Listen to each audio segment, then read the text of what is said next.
The Buckeyes bounced back from that ugly loss to Michigan, and they came out and did not skip a beat. They came out with a much more aggressive game plan, scored in their first 3 touchdown drives. It was 21-0, and the Volunteers just had no answer. They were also harassed, but it didn't feel like the SMU game or the Indiana game where Tennessee just was at a complete talent disparity, and that was the reason things were happening. It just felt like Ohio State came out with an edge Tennessee did not have, and the talent gap isn't that severe. This is an SEC ball club that has a lot of talent everywhere, but their secondary was no match for Ohio State's receivers, and their offensive line got bullied. And then obviously with Sampson being hobbled, not really being able to play all that much, that really affected Tennessee's offense. Nico's been inconsistent all season, and they relied on him, and he could not deliver when it was time to deliver.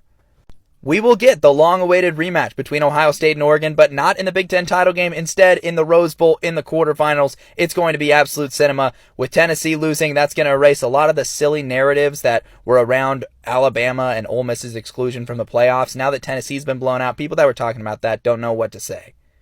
Clemson, Texas actually ended up being the most entertaining game of the weekend, which is a little ironic because it's the 12-5 game, technically supposed to be the most lopsided, and another one where the favorite got off to a really fast start, but it was just really that Clemson had a counterpunch, and their counterpunch was what they do best, forcing turnovers and hitting big plays, and as a result, they were able to make this one interesting in the second half. It was cool to see Clemson get up off the mat because most of the underdogs we saw this weekend did not do that, but Texas, I thought, responded well. I thought Quinn Ewers looked pretty crisp, pretty good for the most part, and so not too much alarming from the Longhorns here. They just prevail. They get a nice home victory. This sets up their matchup versus Arizona State, where I think they match up really well. This was probably the more difficult game for them. We'll see what happens. Crazier things have happened in the Peach Bowl, but really you got to feel like Texas already has their sights set on who's going to win that game between Ohio State and Oregon. I think that's going to be the big matchup that's circled on the calendar in the future. But let me know down in the comments, what were your takeaways from the college football playoff games today?